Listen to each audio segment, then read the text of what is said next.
Just ahead on this special edition of American Black Journal, an in-depth discussion on an African-American culinary tradition, soul food. How can you prepare healthier versions of this classic American cuisine? And how do we get more fresh foods into urban neighborhoods? We'll talk with health, nutrition, and business experts. Plus, we're cooking healthy with Chef Shawn Loving. That's all coming up next, on location at the MGM Grand Hotel.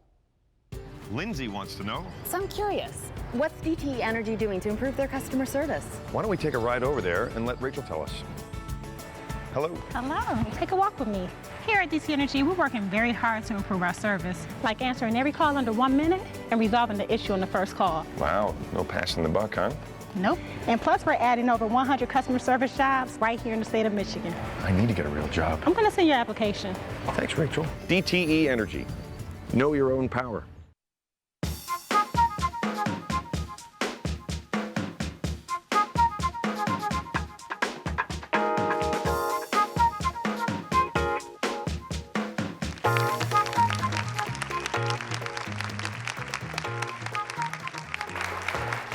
Welcome to this special edition of American Black Journal, coming to you from the MGM Grand Hotel in downtown Detroit. I'm Stephen Henderson.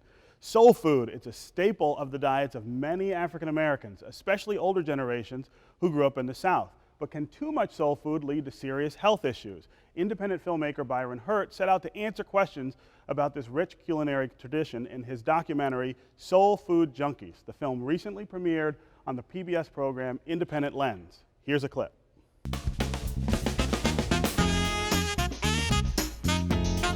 This is my pops, Jackie Hurt. My pops loved to eat, and he loved eating soul food. Barbecued ribs, grits and eggs, collard greens, ham hocks, cornbread, mac and cheese, black-eyed peas, sweet potato pie, you name it, he loved it. My mother, Frances Hurt, married my pops at 17 and cooked most of his meals. Like most boys, I wanted to be just like my pops. At the dinner table, I ate whatever he ate. So I would stack up my plate with the grits and the eggs and the salt pork, and we would slice up our pork in nice little pieces and mix the grits and the eggs together and put all of the pork that we had cut up on top of the grits and the eggs, and then put it on top of our toast. That was like a typical Sunday breakfast. Breakfast on Sunday morning was when my pops and I really connected because we were sharing food with each other and establishing a family tradition. I never questioned what we were eating or how much. Back then, I just enjoyed my mother's delicious food. My father went from being young and fit to growing nearly twice his size. I worried all the time about my pop's health. My biggest fear was that he would get sick and die at an early age. Even though he talked about making changes, he continued to eat soul food meals that were high in fat and calories. We'll show you more excerpts from the Soul Food Junkies documentary throughout the program. Joining me now to talk about the health aspects of traditional soul food are Chef Shawn Loving, chair of the Culinary Arts Department at Schoolcraft College in Livonia, Michigan, and Dr. Reginald Eady, who's president of the Detroit Medical Center's Sinai Grace Hospital. Welcome to American Black Journal. Thank you. Thanks for having me. So, Chef, let's start with this. Okay. We all love soul food. We all grew up eating soul food in our parents' homes. Is that really contributing to some of the health problems that we see in the African American community? I think it does. I think it's, it's obvious that, what you put in food, how you cook it, and the ingredients as a whole can affect you long term in terms of health. So I have to give an answer of yes on that. Right. So, I mean, but you certainly wouldn't say, don't eat No. the food that we all grew up eating. No. It's a matter of picking and choosing and cooking it differently. Sure, it's right? hard to get away from our roots, so we can't just push it away. But I think in moderation, I think everything in moderation is acceptable. I think knowing when to put certain things in dishes, and certain things like green vegetables. Some green vegetables are meant to be green. And we have to get back to some of those basic things and intermix that in our menu mix, and I think that that's important in our daily routine of eating. I think that's important. Right. Yeah. Dr. Eady, I know at your hospital, you guys have done a lot of work working with patients on their diet. And when I say diet, I don't mean a special effort to not eat something for a little bit of time. I mean your overall approach to food, because that's because of the connection to health. Yes, absolutely. So our philosophy, or the basis of what we're doing at DMC Santa Grace Hospital, is Health for Life. And I'm a believer that you're only as healthy as the food you eat. And so starting there, not just with the community, but the employees, the 2,200 employees at Santa Grace, has really been the crux of the matter for me as the hospital president. Right. And so what are you seeing? Sinai Grace is a hospital here in Detroit where Yes. you've got a substantially African-American community. What are you seeing with the kinds of health problems that you would say are diet or food related? We're seeing a disproportionate number of the 3 common causes of death. That is heart disease, strokes, as well as cancer. With that, we're seeing a disproportionate amount of high blood pressure, diabetes, kidney failure, high cholesterol, and of course, Detroit's also known, unfortunately, for its overweight and obesity. Right. Chef, is it a matter of just knowing how to cook these things differently? I mean, is it a question of being able to do something different with the food that we all want to eat? Well, I think so. I think it's important to know how to cook, but I think it's also important to know what you're picking in terms of vegetables and what to do with those items. I think it's also important to know when to utilize the skin from a particular product and not. I also think one of the major issues, if you will, is the amount of portions that we take in. You know, it's really a tradition to eat way more than than you really need at that time. So, you know, I think, you know, again, in moderation, but yet watching. And you know, you don't have to fill the plate up. You should still see the rim, if you will, when you when you get going, right? You gotta see that rim. You know, if you don't see the rim, then something's going on there, especially going back for seconds and thirds. So Doctor, you'd mentioned obesity. This is a community, African American community, where we see higher rates of obesity. How do you get people to think differently about these things? Like I said, you grow up learning that this is the food that you eat. How do you change that? You know, I think like soul food, the staple in the African American community is the church. And so I think that's one thing we need to do, and I don't think there really is a holy book that doesn't instruct us on the proper way of eating. We need to leverage that, take advantage of it. So I think through education, we need to have more conversations like this. So thank you on behalf of the city of Detroit for doing it, so that we can understand, as the chef said, why we need to eat the foods we do.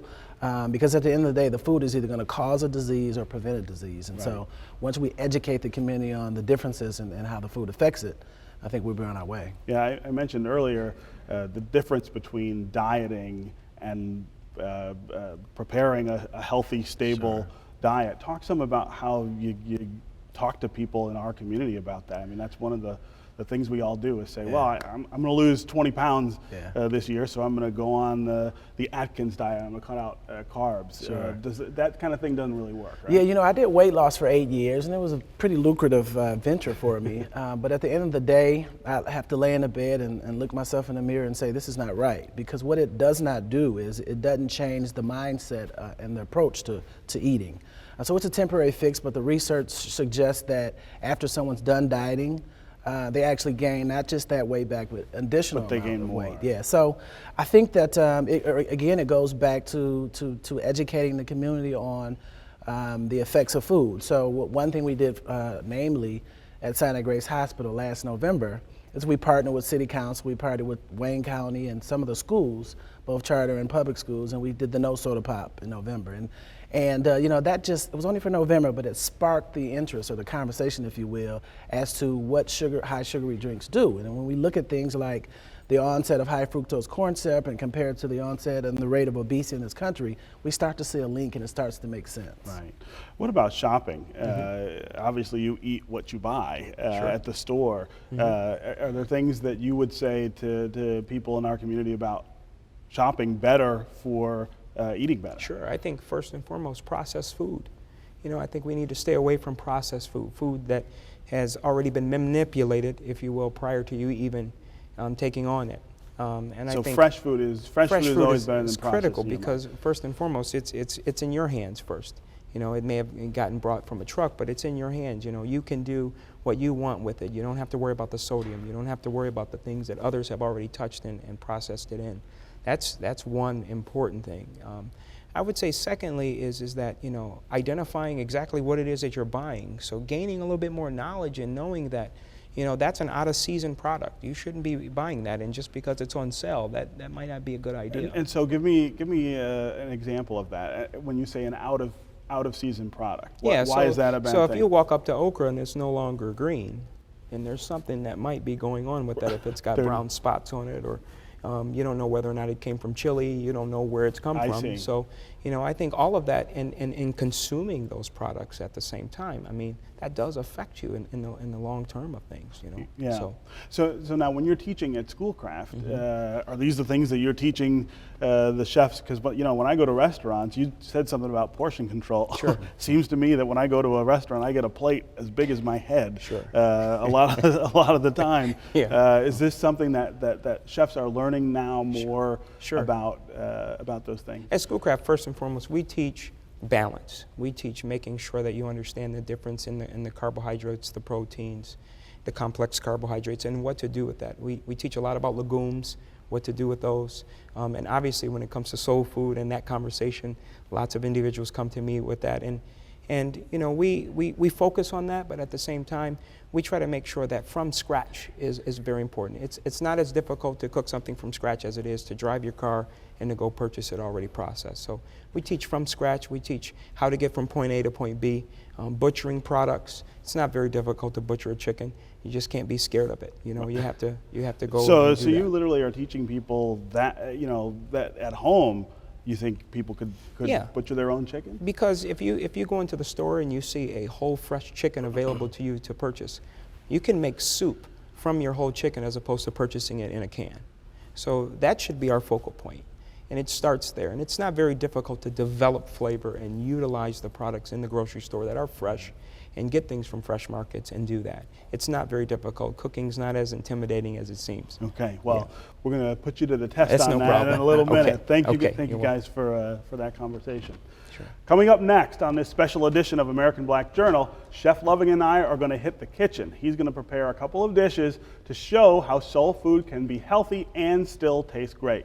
Plus, some of our lucky studio audience members will get a chance to taste the chef's creations. Stay tuned. We'll be right back.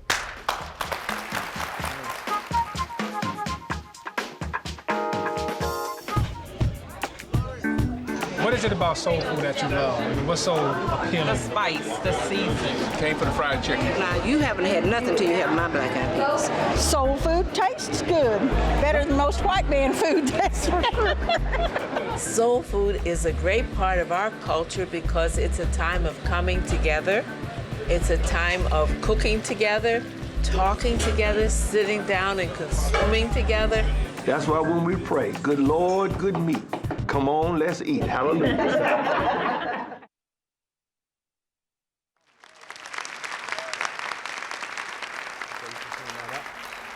All right, so the chef and I have moved over to the kitchen, and we're joined by a sous chef today, Patrick Nas.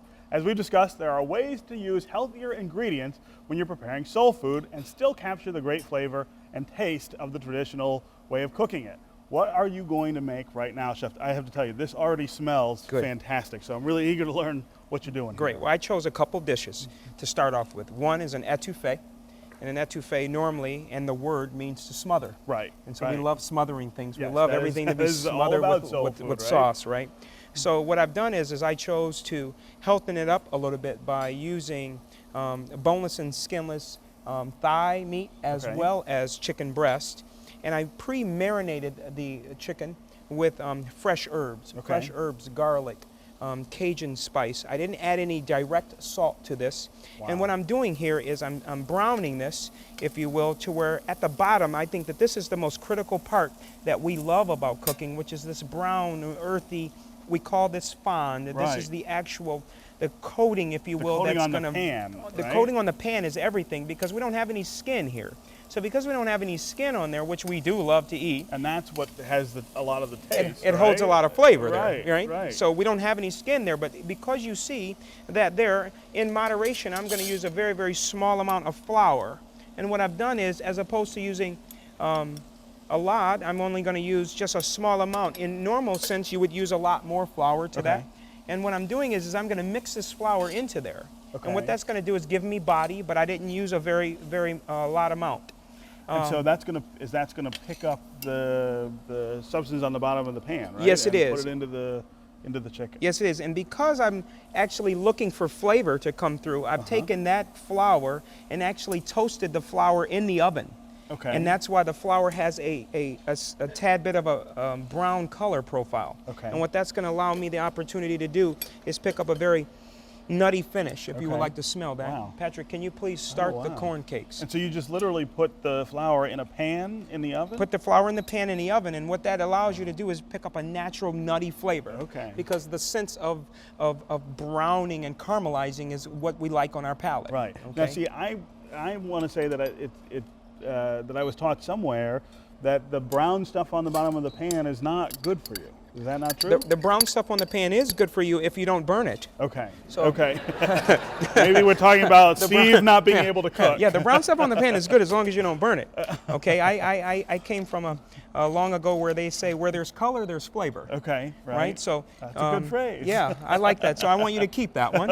Okay. And so, all right. And so what is happening now is what's going to end up taking place is that browning at the bottom of the pan is going to totally become clean again. In this pan? So we have bell peppers, celery, garlic, and onions, and all just cooked together with the chicken, and that's going to be reduced. So as opposed to us utilizing an excessive amount of flour to make it over thickened, if you will, you want to count on reducing now and cooking that down to become a natural thickness as opposed to utilizing a lot of flour and a lot of things like that. So that's where we try to healthen up this dish. And then the second item that I have Patrick working on is we all love cornbread. There's no question about it. We love cornbread. So when I was talking about eating something in moderation, we're normally used to cooking cornbread in pans and cutting 8 by 8 cutting or 8 a nice by 12. cake piece of it. And it's impossible to cut a small piece. You're just going to get a nice piece of it, right? So we've taken the same approach with the cornbread batter and making that into small Johnny cakes. So by utilizing a Teflon pan, we don't have to have as much butter, we don't have to have as much fat in there, and then I've actually added vegetables to that. Bell peppers and onions and fresh kernel corn into the batter. So there's corn and vegetables in that batter as well. And as opposed to using a lot of it, I do have a few pieces of bacon in there. I hope you're okay with that. I'm fine with that. I do like a little bit of that. And I said moderation, so I shouldn't get in trouble for that. But if you can just take a look here, you see how this is slightly thickening, but it's not overly thickened to where we know things called gravy. It doesn't look like gravy, that's right. Not at all. So I'm going to finish it with what we all love, which is a little hot sauce. We like to add a little hot sauce to that, so I understand that. Okay.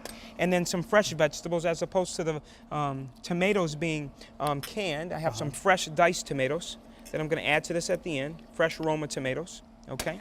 And last but not least, one of the major things that I think is really critical in cooking at home is to taste as you go. Of course. Tasting as you go. I get in trouble for that. Would you like to be involved? Of course I would. Okay. So I'd like for you to taste that. No salt at all has been added to that, but I believe as a chef that if that reduces properly and coats that product, that's going to end up having a nice flavor. Wow. Wow. That's a great nice flavor. Yes. Yeah. Good.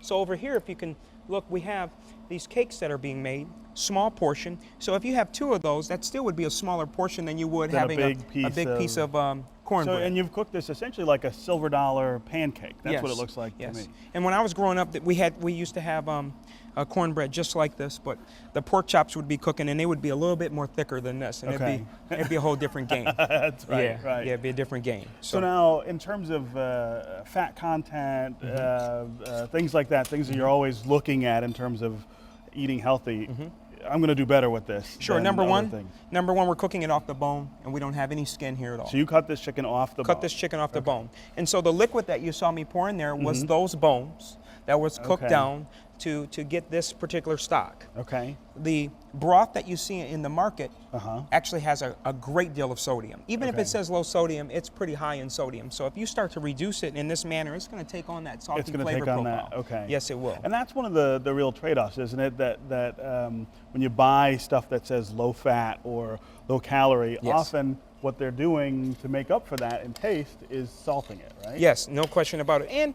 And you know, finally, I'd like to add, if I could, that a lot of the spices and herbs and things that we have in our cupboard, are old. Right, sure. And they've been sitting around from Thanksgiving after holiday after Christmas. And a part of what you want to do is you want to have looking in my cupboards or something? Sorry. I didn't want to expose you on your show. That's right. But a part of that is fresh ingredients, as we talked about earlier. So I have fresh pepper here that I've used.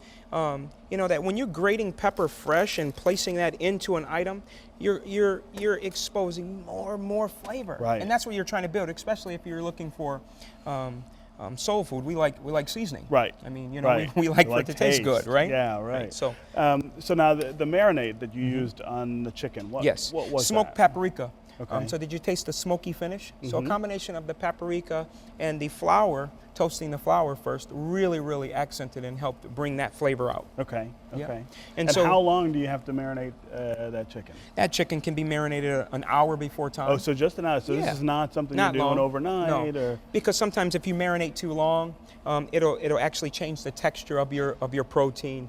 It'll actually take on a rubbery finish. Okay. Yes. So this is something you can make. Come home from work. Come home from church. Do and this for an hour. That's right. Yeah. And you're ready to go. For sure. Yes. So tell me a little more about how you got into cooking.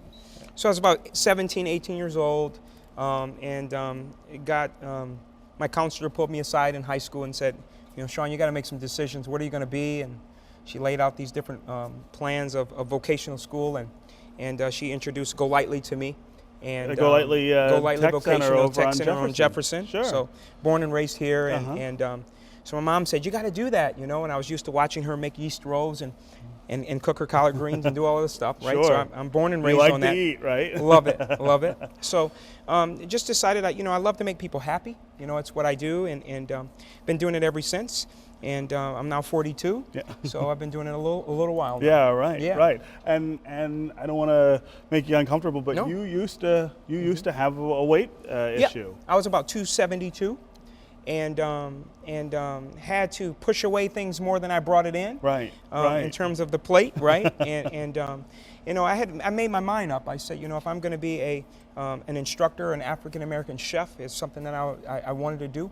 That I needed to change my habits. Right. I needed to think consciously about eating, think consciously about, you know, how I would structure my life. If I'm going to be teaching someone how to cook something, right? I need to kind of practice exactly what it is that I preach as well. So that's sort of my changing experience. Yeah. So I would assume that also you've told your family about you know, cooking this way as opposed to the way your mom did when you were a kid, right? My mom doesn't want to listen to me. You She don't want to hear that, huh? My mom's not going to listen to this, you know. My mom's not going to listen to this. My mom basically says, you were born and raised this way. You know, this is how you ate when you came home. So yeah. Well, and that's one of the big challenges in our community is that's not how my mother did it. So how do you? But when I cook my mom something like this, she doesn't know the difference at this point, you know. She says, well, this is good. She trusts it now, right? It takes a little time, but she does. Yeah. Okay, very good. So now how long from start to finish? So this is complete. Right now, you know, this is, you know, the liquid is the most critical. And if you look at the bottom of this pan, it's all now clean. That's right. The brown so is the brown gone. is all gone, right? Okay. So if we were to actually pour this over rice, pour this over barley, it doesn't, it will hold up really good. It looks exactly like a stew. It has a shine to it at the end. Yeah. And the vegetables are still soft but not disintegrated, and I think so. Okay, It'll be good. Why don't we go find out what some of the audience members think about the food? Don't make me nervous. Yeah, that's right. The moment of the test. Right. Why don't you tell me your name and where you're from? Douglas Williams from Southfield. Okay, and your plate is not clean. You've not finished eating, that doesn't or mean that it didn't taste okay. very well. How was it? It was very good. Yeah. Yes. Was it familiar to you in terms of the way it tasted? No, actually, I hadn't tasted that before. Okay. Yeah. So is it something that you would want at home? Is it something that you might make for yourself? Absolutely. Okay. Yeah. What about you? I love the cornbread. Oh, you like the cornbread. And did it taste like cornbread, or did it taste like it looks like a pancake, right? We were talking about it tastes like a pancake until I hit the corn, but it was delicious. Okay. And you could taste the bacon in there, in the cornbread. No, I couldn't taste the You bacon. couldn't taste the bacon. Well, that means it wasn't really in there. The calories don't count. What about you? It was delicious, Juliet from Detroit. Right. Everything. It was really, really lovely. Is this something you feel like you could make at home and not get strange stares from your family at the table? I almost make something like this. Is that right? Yeah. If I see a few things I'm going to change in my recipe now, though. All right, very good. So we got good verdicts over here, Chef, about the food. Okay. Well, you know, I did go to the ATM prior. So that's right. They've been well greased before you arrived to really enjoy this. Right. So I see this big basket of bread here, which of course I've been eyeing. Right. That's for you. It is for me, I guess. Is that something that you can incorporate into your food too, or is this just here for props? That's compliments of Schoolcraft College. I can't say that that's a. You know, those croissants they have butter in between the layers. That's right. So yeah. But if you eat a small portion of this, why not have a croissant? Well, okay. Right? And butter is a sort of key missing ingredient from this, right? You did not use butter. I did not. No butter, no margarine in this base at all.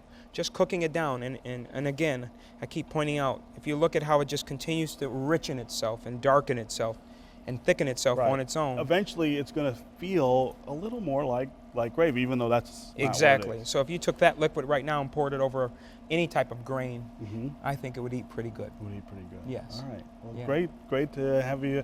I'm going to chow down on that real soon. And you can have some bread too. That's right. I'll have one piece. Okay. Right? All the recipes that the chef is preparing today are available on the American Black Journal webpage at www.americanblackjournal.org.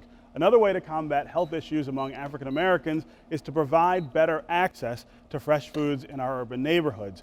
Just ahead, we'll talk about an initiative to improve fresh food offerings here in Detroit. And a little later in the show, we'll take questions from our studio audience about cooking healthy soul food. So, audience members, get your questions ready. We will be right back.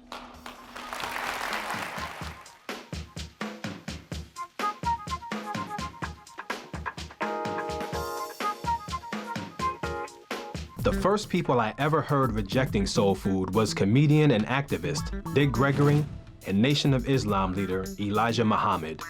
Dick Gregory has a following because of his stature as a comedian. Then he has this radical change in his life, and it happens because as a form of protest, he decides that he's gonna go on this fast. So when he does this, it draws all this attention. His role as a comic takes back seat to his role as an activist. And within the context of an activist, he has food activism in there. Soul, she'll call it death food, because it will kill you. You know, it will kill you. When you get somebody my age, what soul food was, then it's not what soul food is now. The difference when I grew up and now is people had houses, wasn't apartments, and they had gardens and fresh stuff and no chemicals in it.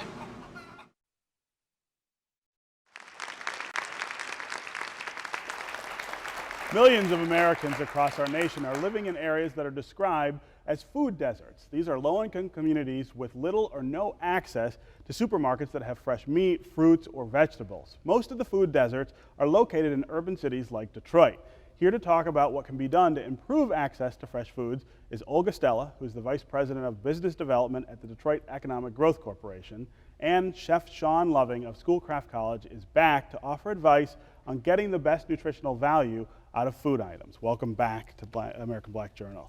Olga, I want to start with you. This phrase, food desert, has become sort of a controversial term. A lot of people push back and say Detroit is not a food desert. There are lots of places to buy fresh food, but you and I both know that there are lots of areas in the city where that's not as easy as maybe it should be.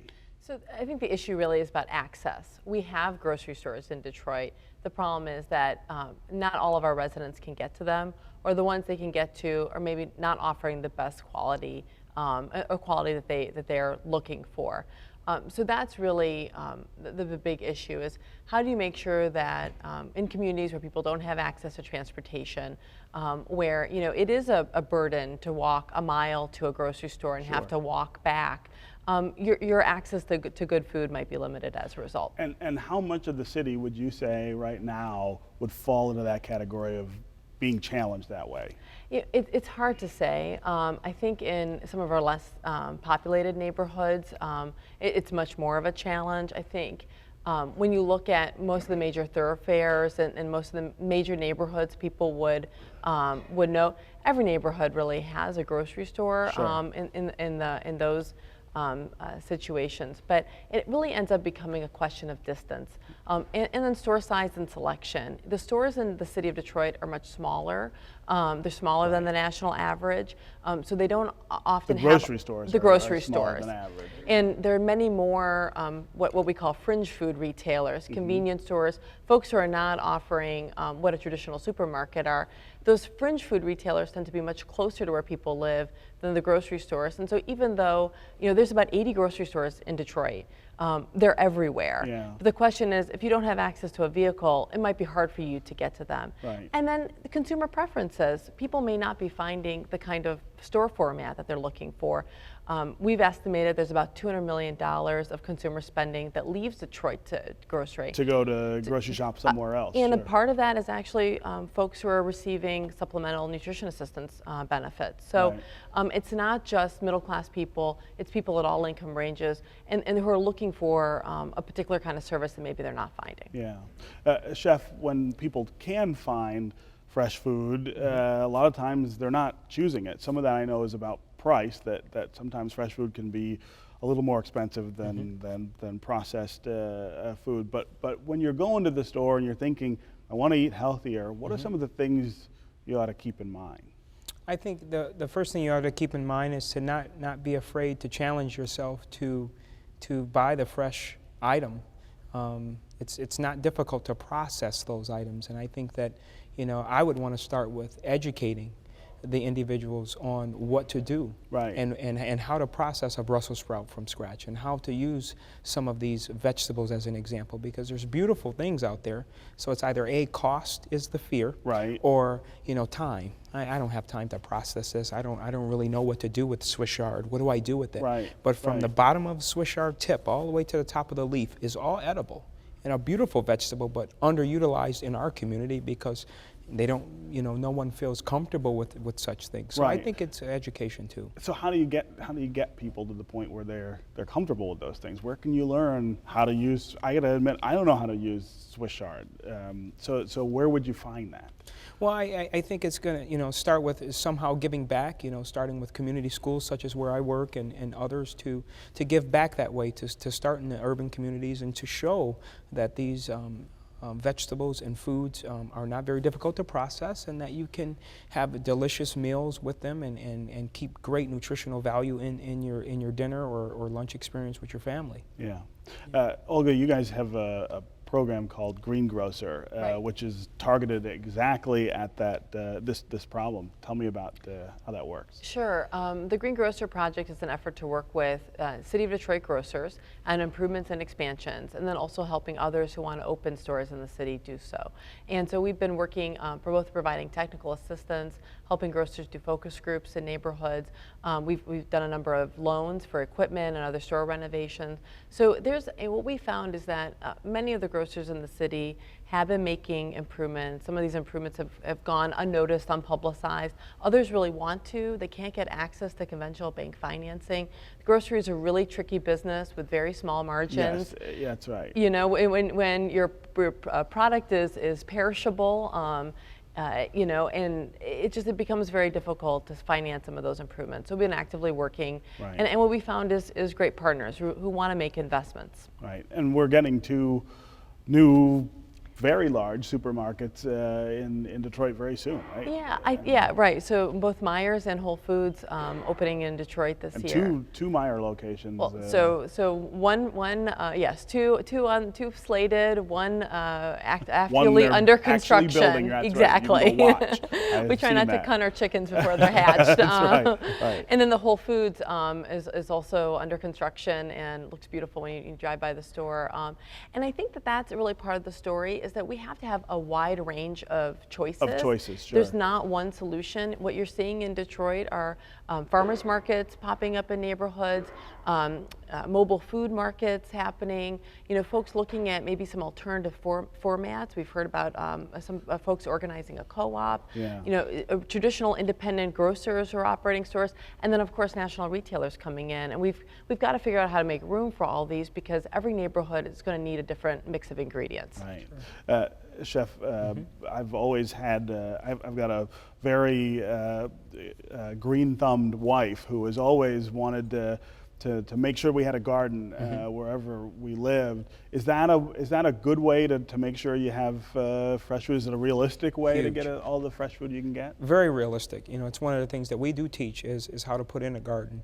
And surprisingly, everyone that learns that experience really realizes how you can actually take some of your fresh product and Ziploc freeze it and have that through your winter months and during the times, if you will, that the product isn't really available for you. So lots of stews and lots of things that you can do with the vegetables and things that you grow.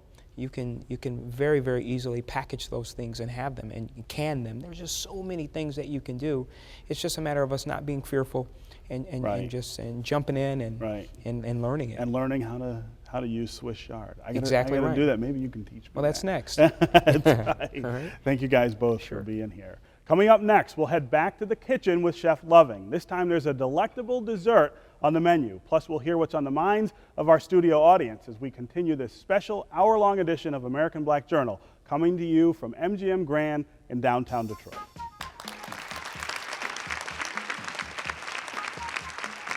I can tell you right now, we learned all of our cooking skills from African Americans. Just have to face that fact. Soul food didn't come here from the Caucasian parts of our world. They came from Africa. Whatever household you came from in Mississippi and probably in the South, if you had soul food, you had some connection with African Americans in your family so that you learned how to cook those meals so that they taste really good. And so what happened clearly in the South and arguably in other parts of the United States and even more arguably throughout the hemisphere was that the hand of the African in the pot transformed the taste of the pot.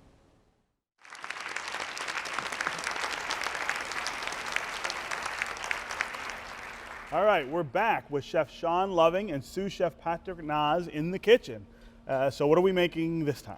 All right, so the first dish we're doing is normally you have black-eyed peas and you're thinking Hoppin' John's. Yes. Warm ham hocks Yes. and all of that One good of my favorite warm, dishes. warm things. So what I decided to do was take a healthy approach to the black-eyed peas and use some of the same ingredients that we love to cook with.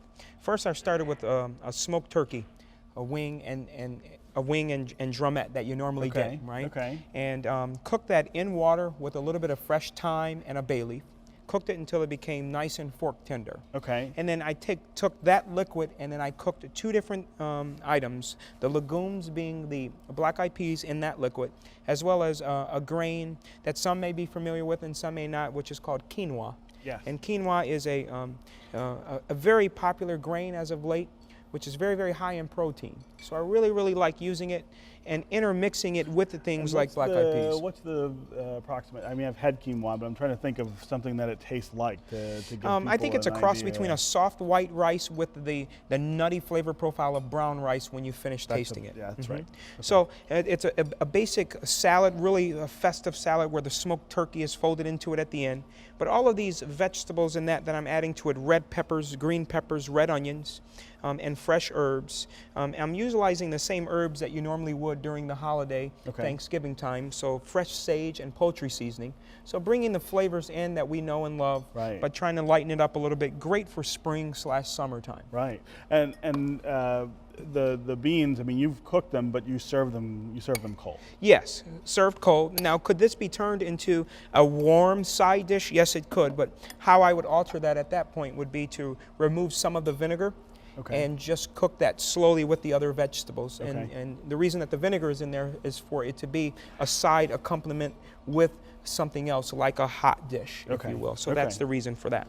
So I'm going to add some of the other vegetables to this. So we have some red peppers. I'll pass you this, Patrick. And then we have some green peppers. And you put vegetables in almost everything, it seems, right? Yeah, for sure. And that's not just for nutrition. That's also for taste. I mean, For I think a lot of taste, you people know, don't texture. realize that vegetables have really powerful taste to it. Yes, you know, the texture of vegetables are great, but they have a powerful taste. Green peppers taste totally different than red peppers. Sure. Fresh sage, just the smell of fresh sage is totally different than the powdered sage that you put in your dressing at home. Oh, wow. It's a totally different smell. And this is something that you were talking about earlier on about growing. It's a type of plant that you can continue to grow over and over, and you don't have to do anything to it. It just keeps growing in abundance. Okay, we have a touch of red pepper flakes there for just a little heat. The heat, gotta have the heat. Gotta have just a little heat. I'm gonna put a little vinegar in here, and this is apple cider vinegar, which is a tad bit more milder than your regular distilled vinegar. Okay. Okay, and I'm going to pass this to Patrick and ask him to mix this up for me really good. And then I'm going to start the cobbler. So I'm gonna put just a touch of extra virgin olive oil on that. And then he's going to toss that up. And again, this salad would get some of the smoked turkey. Right. That's nice and tender now that I cooked both the quinoa and the black-eyed peas in. And that get tossed together. Just makes a really, really nice side item. And again, if you want to turn this into a hot dish, you surely can, except you'd want to cut back on the vinegar. Yes. Vinegar. Now with the turkey, you said did you boil that in Yes, water? so I just used a little water. Now, if you have some of the stock left over from when we made our etouffee earlier, you could use that liquid, but the amount of smoke flavor profile that you get from that water without it being salted again is really powerful. I took that same liquid and cooked the black-eyed peas and the quinoa in just to build the flavor. Right. And and then you have just this beautiful salad, really light, a great side item to eat in the summertime when you want to have ribs or something like that. I just think it's a really nice side item, and black-eyed peas are always used in a hot sense instead of cold. Right. And that whole idea of salad, right? I mean, that's always a good thing to add into Always your a good meal, thing. right? And I think we tend to not eat a lot of salad. Right. We tend to stay more along the lines of just side dishes, macaroni and cheese, green beans, and we don't eat any of those green, crunchy vegetables and or salad. And salad can be the side that you serve. No question about it. Right. No question about it. So, to everyone's so now we're favorite, getting to the dessert time. Desserts, Look at how you smile different. That's right. How you smile so different now. That's right. This is my favorite, right? Okay, I understand. I see now. I don't see any chocolate on the table. I understand. There is not going to be any chocolate today. Here's what I want to share with you. I have some fresh plums. And it's going to be a plum and blackberry cobbler. Okay. So we normally have cobblers, and we're always using peaches. Obviously, it's kind of a tradition. But what I've done is cut some fresh plums, fresh lemon zest, as well as a cinnamon stick. Usually, in lots of cobblers, you're using powdered cinnamon. But the power of one cinnamon stick is really, really going to help this out a great deal. Okay. So first thing I want to do is... And why the plums instead of the peaches? So I'm going to get... I definitely am... That's just an excellent question. I am going to put a little fat in here, okay? Okay. So I don't think you'll mind that. We haven't used a lot of fat the whole day, so let's put some in there, okay? Just a touch of butter. In the pan, that's right. The reason that I went with plums is because I could find them fresh right now, and I can't find fresh peaches right now. So these talking about that earlier, that in season, you always want to buy in season. Exactly. Now I'm sure you can find plums if you're really looking, but I'd like for you just to smell the lemon with the plums together. Oh, wow. Just the strength of the lemon zest. That's great. Yeah. Lemon zest. What lemon is zest. That? Is that so something you buy? That's the outside of the lemon. Okay. That you would grate that.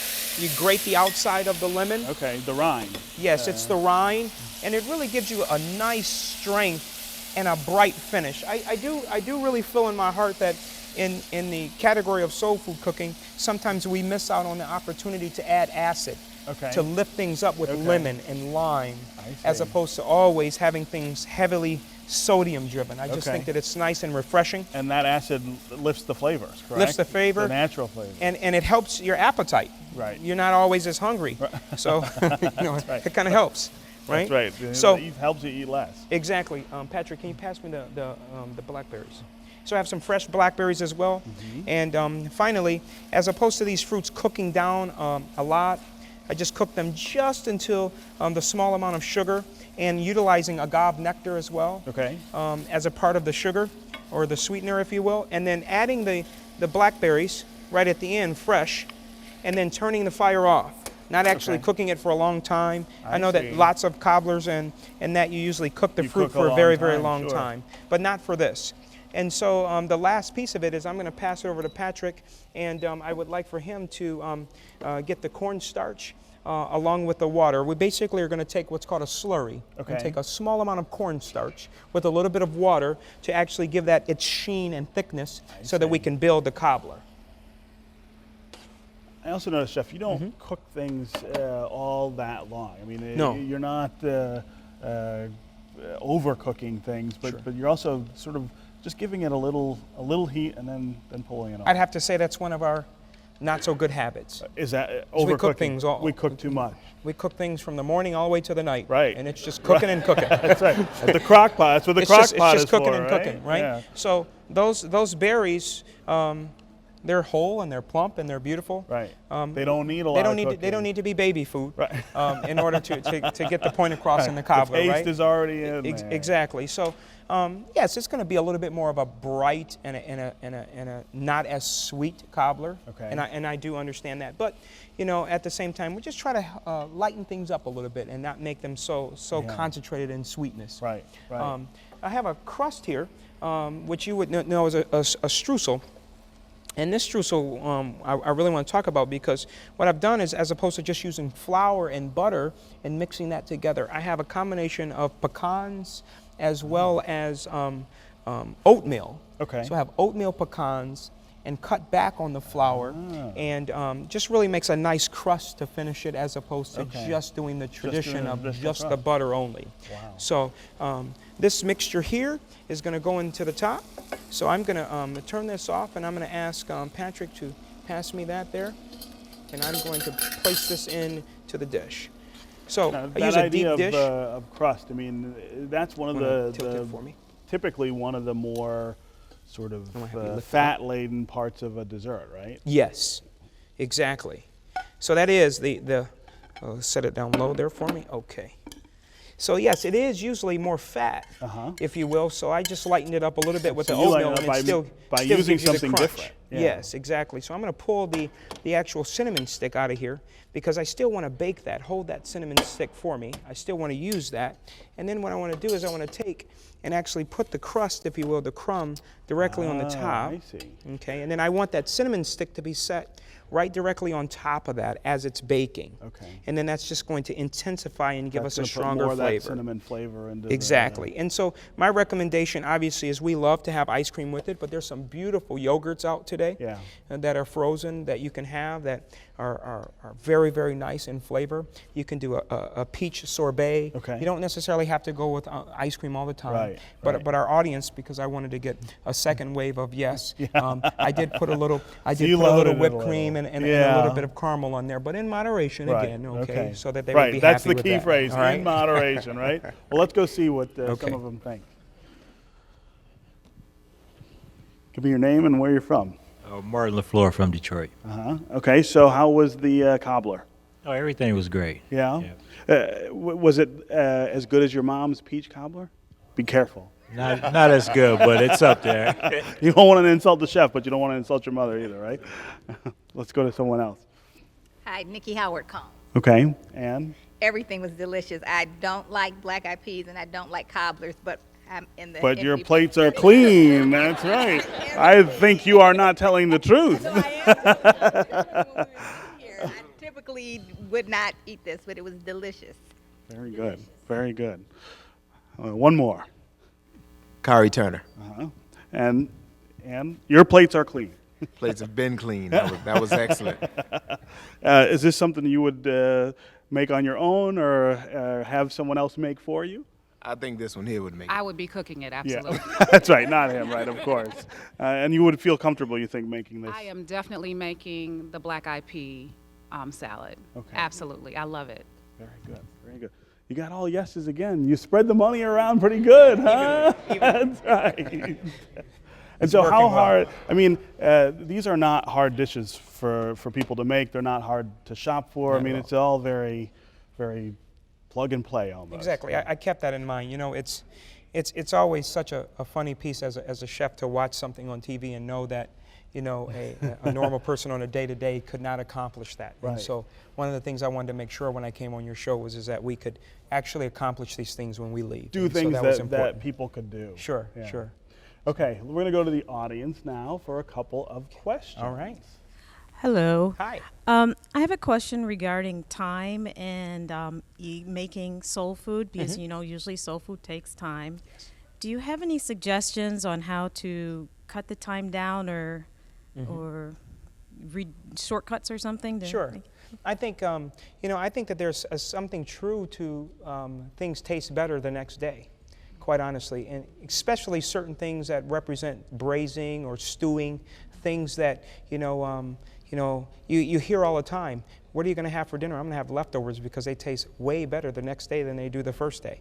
I believe that lots of things that I cook and that I have the opportunity to teach people how to cook eats a whole heck of a lot better by pre-prepping those things ahead of time.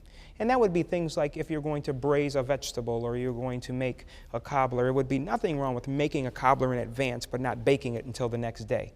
Then you're allowing the crust to absorb with the fruit and a lot of things like that. So I think that pre-prepping things ahead of time to build up the crescendo of things being complete is always, better to do than trying to cram everything in the same day. Something's not going to work out if you try to cram it in all in one day. Sure. So, I mean, on the weekends, you could be doing some of the prep that you would need for meals that you might make throughout the week. Exactly. Now, I'm not talking about this in a healthy sense, but when I make yams, okay? Yeah, now, we're off the healthy yams, for a minute. right, We're off healthy. okay, We're off okay. healthy.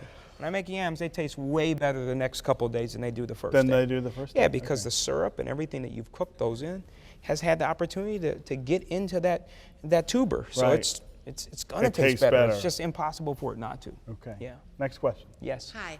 When we cook our soul food, we cook with cast iron. And do those minerals from that cast iron, do they go into the food, and is that supposed to be better for you? Well, I don't know whether or not it's better for you or not, but I can tell you that I grew up on cast iron skillets having lots of black little flakes and all kinds of stuff in those skillets, and I never could understand what was going on, and I always thought that those little black things were black pepper in there, and it wasn't. So now I can say that, but I would say honestly that your cookware does matter. In some of the heavier gauge cookware, when it comes to cooking proteins, I think that makes a big difference. But I also think that some of the clay pots and some of the newer style pots that they have are even more efficient. So I would rather lean towards the efficient pot and panware than I would be just on the tradition of us cooking in cast iron or the old style. Because there's lots of great products out there today that can really, really last and cook even. And I think that that's more critical than anything. Okay. This is going to have to be our last question. Okay. Yes. For those that do not cook because we're single, do you have 2 or 3 dishes that you can recommend that's very easy for us to do? Sure. I think, I'll be very honest, I think one-pot cooking is absolutely an awesome way for single individuals, meaning if you soak beans and then take protein like we did with the etouffee and place all of that in one pot, and then at the end, not in the beginning adding your vegetables, at the end so that they can still have some texture to them. I think there's nothing more better than a one-pot meal where everything's inside of it, especially how pressure cookers and everything have evolved. Right. So I think that, in terms of being single, the great thing about that, you can put it on low, go and take care of work, and then still have a great meal at the end and not be afraid of that. I think we just get too scared of cooking. Right. Right?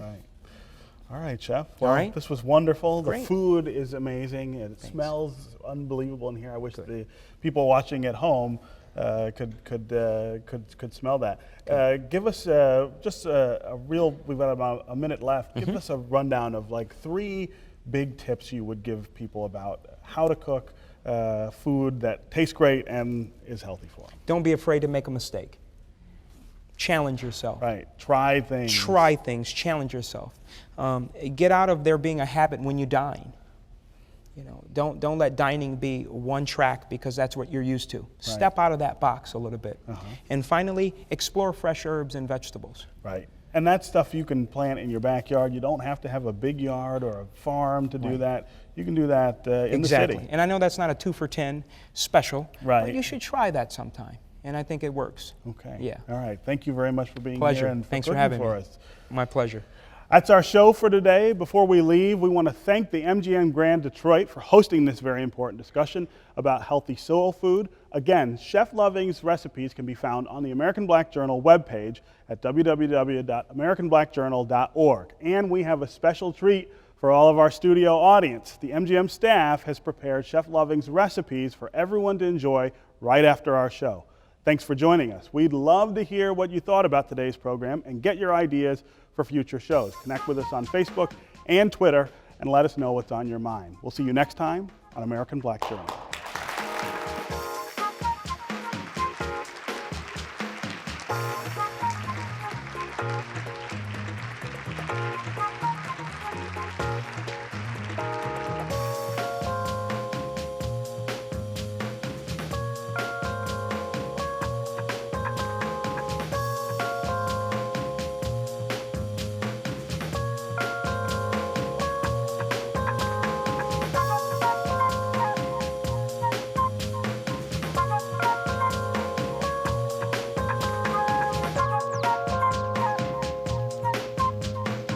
Lindsay wants to know. So I'm curious, what's DTE Energy doing to improve their customer service? Why don't we take a ride over there and let Rachel tell us? Hello. Hello. Take a walk with me. Here at DTE Energy, we're working very hard to improve our service, like answering every call under 1 minute and resolving the issue on the first call. Wow, no passing the buck, huh? Nope. And plus, we're adding over 100 customer service jobs right here in the state of Michigan. I need to get a real job. I'm going to send your application. Thanks, Rachel. DTE Energy. Know your own power.